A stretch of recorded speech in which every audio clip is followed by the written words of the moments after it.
Cerca Teleeuropa sul tuo Play Store o Apple Store e scarica la nostra app.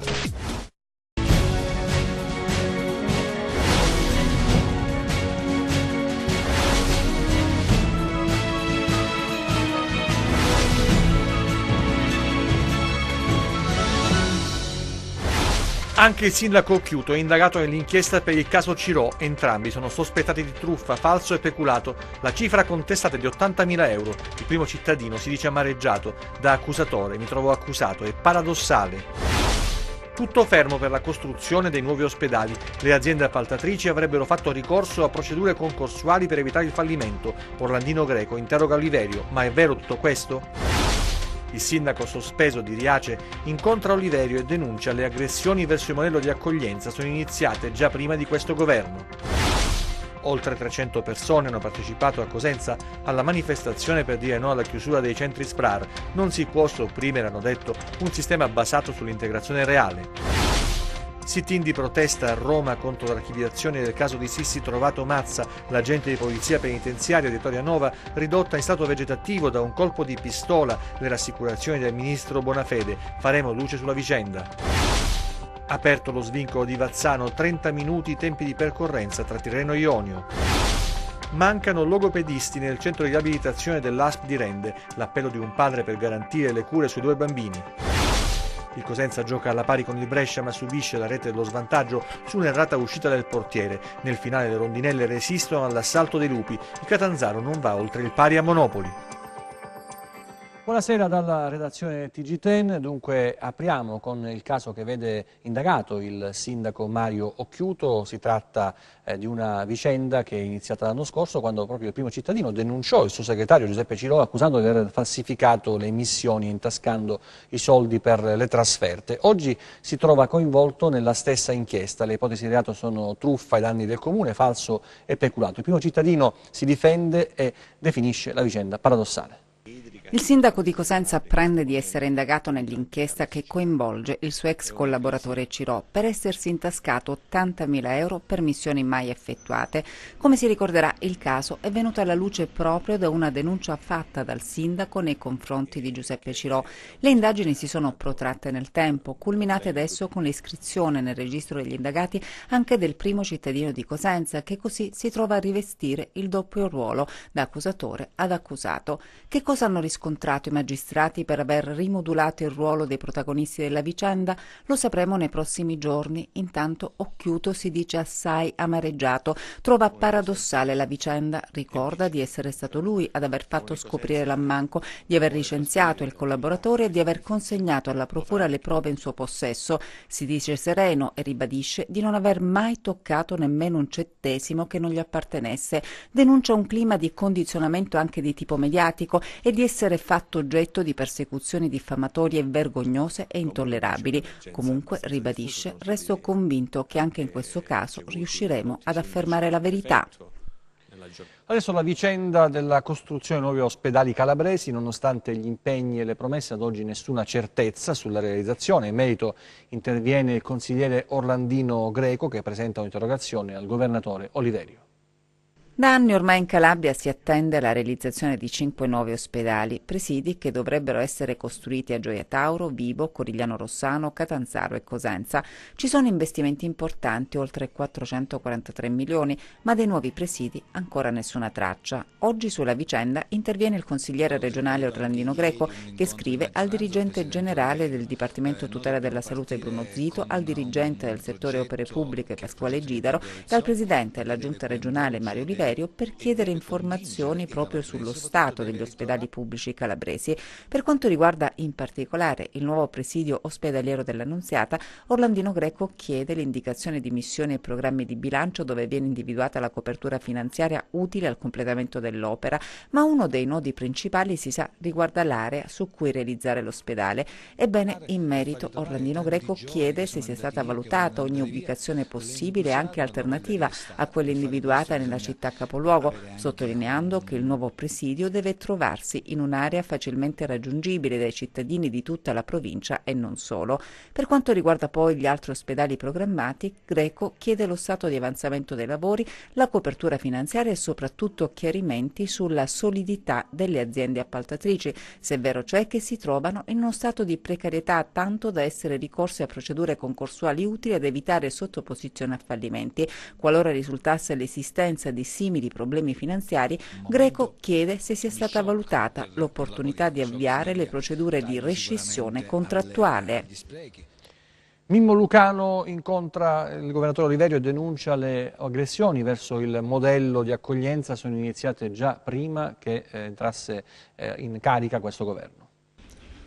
Una giornata importante per l'immigrazione, soprattutto la gestione dell'immigrazione in Calabria e in tutta Italia, l'ha definita così Mario Oliverio, il presidente della regione Calabria, in questa giornata in cui anche il presidente della Toscana Enrico Rossi e anche Mimmo Lucano, il sindaco sospeso di Riace ormai famosissimo, e Don Massimo Biancalani, che ha un'esperienza molto particolare invece in Toscana sull'immigrazione, si sono riuniti a Catanzaro per parlare proprio di questo. Mario Oliverio ha puntato l'attenzione sulla gestione dei flussi migratori, un progetto legherà appunto la Calabria e la Toscana. Affrontare positivamente questo problema significa governarlo, significa misurarci, fare i conti, e la risposta dell'accoglienza è una risposta giusta. L'accoglienza in modo diffuso, così come è avvenuto a Riace. In modo diffuso significa coinvolgere i piccoli centri, farne un'opportunità per rivitalizzare i comuni piccoli delle aree interne, fare in modo che appunto si possa questo flusso di immigrati regolari, legali, non illegali, perché si tratta di questo, possano trovare una risposta in termini di integrazione e di coesione sociale. Per Mimmo Lucano gli attacchi invece che sono stati fatti alla sua idea e a questo modello Riace sono partiti molto da lontano. Sta subendo delle aggressioni non solo da quando c'è in carica questo governo, ma era iniziato prima questa aggressione, così come alle ONG, a quelli che facevano i soccorsi umanitari. C'è stata magari Riace è stato individuato come una punta avanzata di un sistema che non era per niente come viene descritta poi l'immigrazione, questo fenomeno in Italia.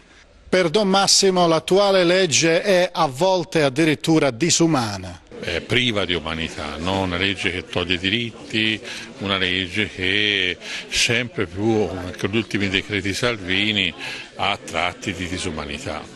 E vi lascio adesso con il presidente della regione Toscana Enrico Rossi, che ha parlato invece di sicurezza e di come gestire in maniera oculata i flussi migratori porti appunto a una maggiore sicurezza sul territorio. Ci tengo a sottolineare che i problemi della sicurezza si risolvono così, altrimenti mi chiedo come è possibile pensare che decine di migliaia di ragazzi siano lasciati soli allo sbando, finiranno nei luoghi di degrado, finiranno facile preda della criminalità organizzata, finiranno facile preda anche dello spaccio e dello sfruttamento. Noi non possiamo che combattere questi fenomeni e quindi ci impegneremo e rimetteremo al centro le nostre politiche. Sit-in in Piazza Loreto a Cosenza questa mattina in difesa degli SPRAR, circa 300 persone hanno accolto l'appello dei migranti, i comuni, operatori dei centri, chiedendo di non intaccare il valore dell'accoglienza. Sulle spalle il tricolore perché l'Italia è il paese che li ha accolti. I migranti raccontano le vite prima e dopo l'arrivo nel nostro paese, parlano in italiano, la lingua che hanno imparato frequentando la scuola grazie agli SPRAR, oggi a rischio chiusura. In circa 300 questa mattina al sit-in che si è tenuto in Piazza Loreto a Cosenza per protestare contro la paventata chiusura degli SPRAR, il sistema di protezione per richiedenti asilo e rifugiati. L'asta aggrestiamo umani campeggia sugli striscioni. Attualmente lo SPRAR conta in Calabria 126 progetti in oltre 113 comuni con 3.727 posti finanziati. Solidarietà chiedono i migranti, i municipi che hanno creduto nel modello dell'integrazione, gli stessi operatori che lavorano grazie ai progetti d'accoglienza. Nel corso della manifestazione di stamattina il coordinamento degli SPRAR della provincia di Cosenza ha spiegato come la chiusura degli stessi mette in discussione il valore storico dell'accoglienza, abrogando la protezione umanitaria e sostituendola con un permesso di soggiorno temporaneo concesso solo in casi eccezionali. No è stato ribadito all'introduzione di politiche antimigratorie che ledono precise norme costituzionali. Il sistema SPRAR, è stato ricordato, è l'unico sistema pubblico che, pur con i suoi limiti, garantisce una reale integrazione. Sit-in di protesta a Roma contro l'archiviazione del caso Sissi trovato Mazza, agente penitenziario di Torianova, ridotto in stato vegetativo da un colpo di pistola. Le rassicurazioni del ministro Bonafede, che dice faremo luce su questo caso.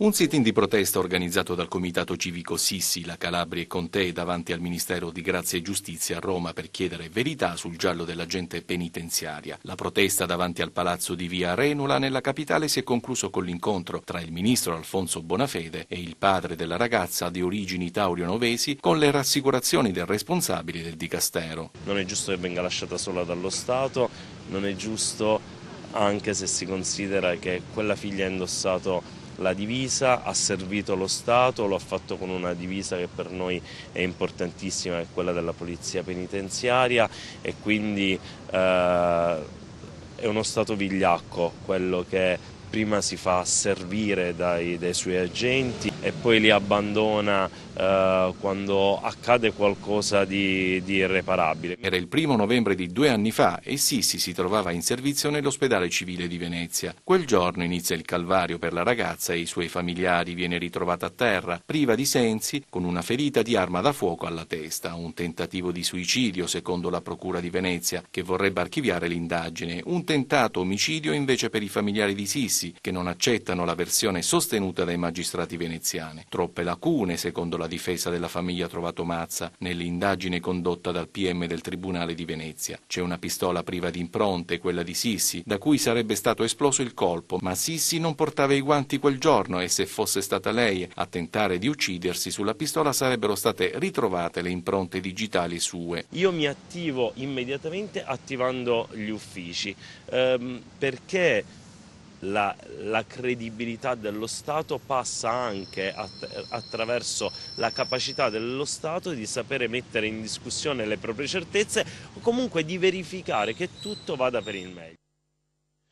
La CGIL si costituisce parte civile nel processo Stige. La cosca avrebbe creato distorsioni enormi nell'economia e nel mondo del lavoro.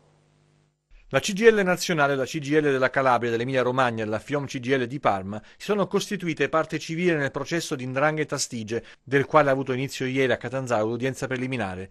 La DDA di Catanzaro ha chiesto il rinvio a giudizio di 188 persone. L'inchiesta riguarda la cosca Farao Marincola della 'ndrangheta, attiva principalmente nel Crotonese, ma con diramazioni e interessi in provincia di Parma e in Germania. Secondo la CGIL, l'attività svolta dalla cosca ha prodotto nell'economia e nel mondo del lavoro profonde distorsioni. Emerge infatti la forte pervasività dell'attività criminale, con un pesante riflesso negativo sulle condizioni del mondo del lavoro. Le parti civili della CGIL sono rappresentate dagli avvocati Massimo Di Celmo, Maria Irene Rotella, Libero Mancuso e Gianandrea Ronchi. Analoga richiesta di costituzione di parte civile è stata avanzata anche da diverse istituzioni comunali calabresi. La prossima udienza del processo è stata fissata per il 12 novembre prossimo. Migliorano i tempi di percorrenza, parliamo di viabilità tra Tirreno e Ionio, siamo nella parte sud della regione, aperto lo svincolo di Vazzano, sono soltanto 30 minuti.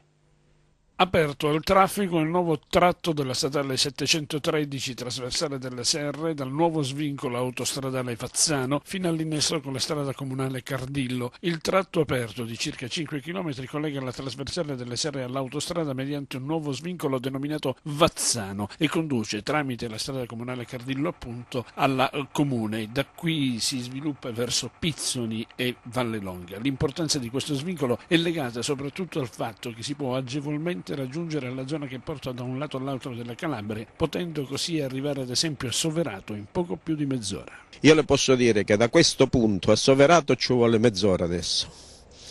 Realizzate questi altri tratti che sono in progetto, che e a mia conoscenza sono in una fase avanzata, si arriva in meno di mezz'ora a Soverato, e collegare Soverato con l'autostrada in mezz'ora, io penso che lo sviluppo e il benessere può toccare tutti quanti. È l'uscita di Vazzano, ma è un'uscita importante anche per Pizzoni. Certo, innanzitutto perché ricade anche sul nostro territorio che è Pizzoni, e poi comunque le due comunità vivono già elementi di simbiosi, di compatibilità, quindi per noi diventa un momento importante e l'emozione è tangibile nelle persone, nei vazzanesi e nei pizzonesi, perché comunque diventa davvero un'arteria importantissima di collegamento tra la zona ionica e tirrenica. Mancano medici logopedisti nel centro ASP di Rende. L'appello di un padre alla direzione dell'azienda sanitaria provinciale di Cosenza affinché i suoi figli e tanti altri bambini, sono circa 200 in cura, possano essere aiutati a superare i problemi legati al linguaggio. Vediamo. Passeggiano mano nella mano con il papà. Enrico e Francesco hanno 5 anni e sono gemelli, frequentano l'asilo. Bambini come tutti, giocano, scoprono il mondo. Sembrerebbe tutto normale, non degno di cronaca se non fosse, è il padre a raccontarlo con sofferenza, che i piccoli non parlano. Le visite mediche a cui sono stati sottoposti hanno escluso problemi d'udito. Leo Franco De Marco ha portato i figli nella struttura dell'ASP di Rende e ha scoperto una triste realtà. 2 dottoresse non possono fare più di tanto, quindi là occorrerebbe almeno da 4 a 6 dottoresse. Ma poi la cosa più grave è che una volta fatta la visita mancano le logopediste, quindi a che serve fare la visita se le logopediste non ci stanno per seguire oltre 200 bambini? Quindi non serve che uno va a fare la visita, se uno se le tiene a casa. Lui si è trovato insieme con altri genitori ad affrontare un problema che non dovrebbe esistere. La salute non è un diritto, da qui l'appello alla direzione dell'azienda sanitaria provinciale di Cosenza. Deve pigliare dei provvedimenti perché i bambini vanno tutelati. Questi miei bambini hanno 5 anni, a settembre-ottobre devono andare a scuola, quindi loro mi devono spiegare, non li mando a scuola, quindi logicamente non hanno diritto ad andare a scuola, li tengo a casa. Quindi chiedo a questi signori, non solo per me, ma per tutti gli altri genitori, di pigliare provvedimenti, se no cominceremo veramente ad andare tutti in gruppo da queste persone che sono i responsabili di questo scempio. E non c'è solo il problema di personale, guardate queste immagini girate da uno dei genitori nella struttura di Contradalecco, guardate l'imperriata, non è agganciata, non è sicura. Qui tutti i bambini che vanno a fare terapia giocano e il rischio di farsi male è davvero concreto.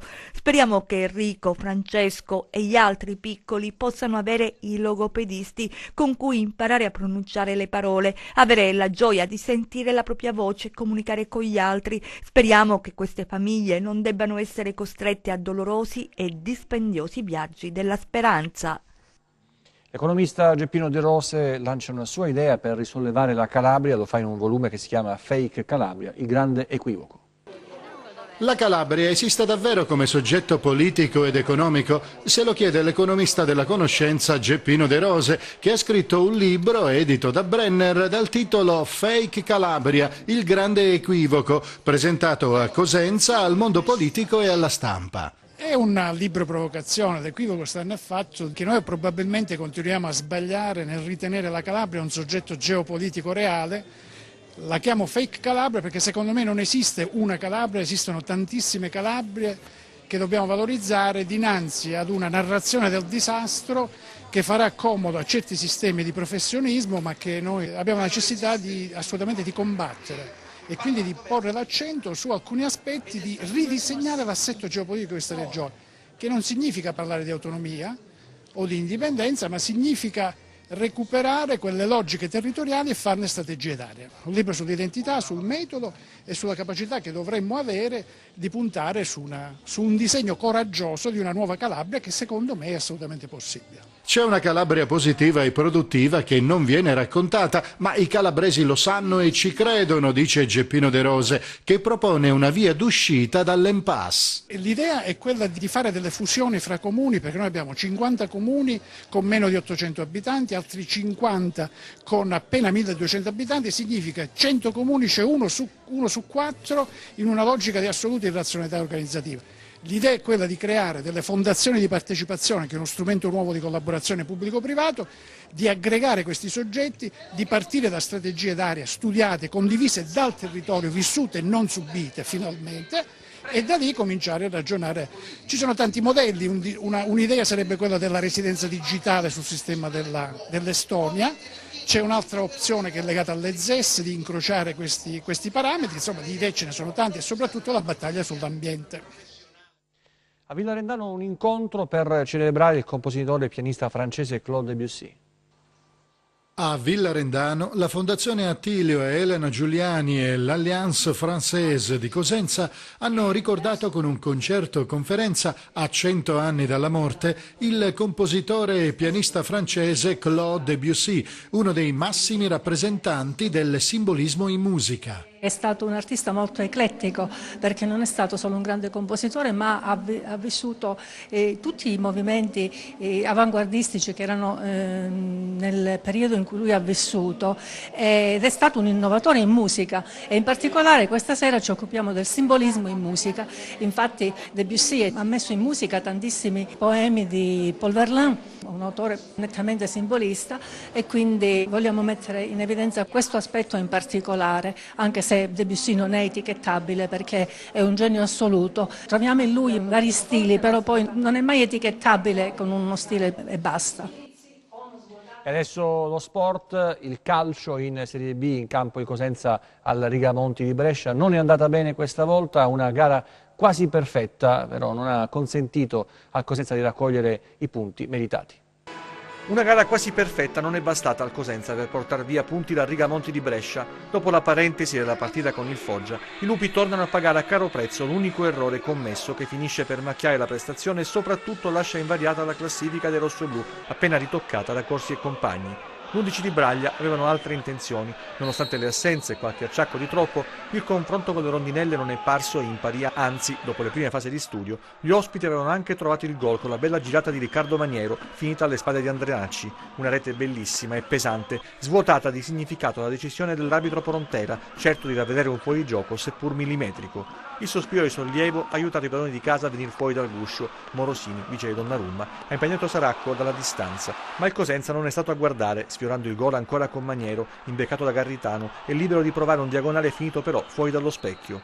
Nella ripresa Braglia ha tentato di dare una decisa accelerata al match, gettando nella mischia anche Baez. La sua conclusione alla distanza resta una delle cose più belle del match. Il buon approccio del secondo tempo ha prodotto anche una palla gol per Gennaro Tutino, smorzata e neutralizzata da Andrenacci.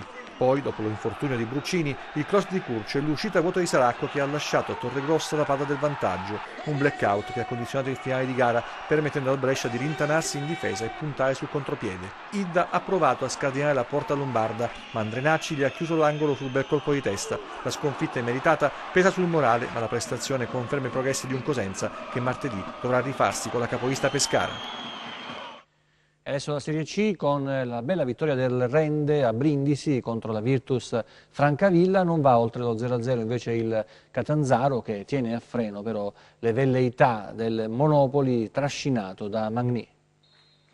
Terza vittoria consecutiva del Rende, che batte anche la Virtus Francavilla e continua a veleggiare nelle zone alte della classifica. La formazione di Modesto a Brindisi gioca da subito a viso aperto dopo la splendida parata di Savelloni sul Sarao, passa in vantaggio grazie al rigore concesso per il fallo di Sirri su Vivacqua e trasformato da Minelli. A inizio ripresa il Francavilla pareggia con Fodornuscio che sfrutta una palla inattiva calciata da Partipilo. L'episodio che decide il match arriva al minuto 40 quando Giannotti ruba palla a Caporale e fulmina Turrin con un bel diagonale. Finisce senza rete reti la sfida tra Monopoli e Catanzaro. I giallorossi non sfondano ma riescono a tenere a bada le folate offensive dei padroni di casa, trascinati da un imprendibile Magni. E adesso le previsioni del tempo per le prossime ore.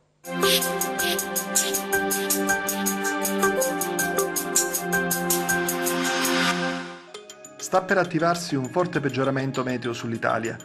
Come preannunciato nei nostri precedenti appuntamenti, una saccatura depressionaria dal nord Europa si tufferà sul Mediterraneo occidentale e richiamerà al tempo stesso correnti umide da sud-sud-ovest verso il nostro paese. Sulla Calabria, con le disposizioni di tali correnti, saranno di nuovo i versanti ionici a ricevere il grosso delle precipitazioni. Domani condizioni di spiccata variabilità con addensamenti più intensi nel corso di metà giornata lungo i principali rilievi di Aspromonte, Serre, Sila Piccola e Pollino, dove saranno possibili rovesci, localmente anche a carattere temporalesco. Possibili piogge tra deboli e moderate sui litorali e versanti ionici dal Reggino al Crotonese e su Alto Tirreno Cosentino. Nuvolosità sparsa ma senza fenomeni di rilievo altrove. Temperature in locale diminuzione nei valori massimi, dove insisterà la maggior copertura nuvolosa.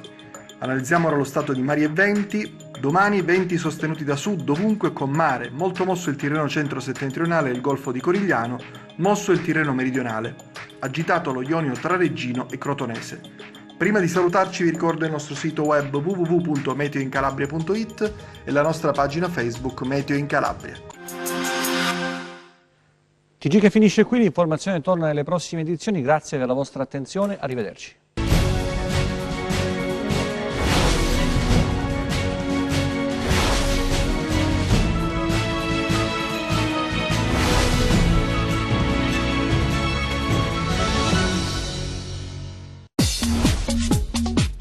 Cerca Teleeuropa sul tuo Play Store o Apple Store e scarica la nostra app.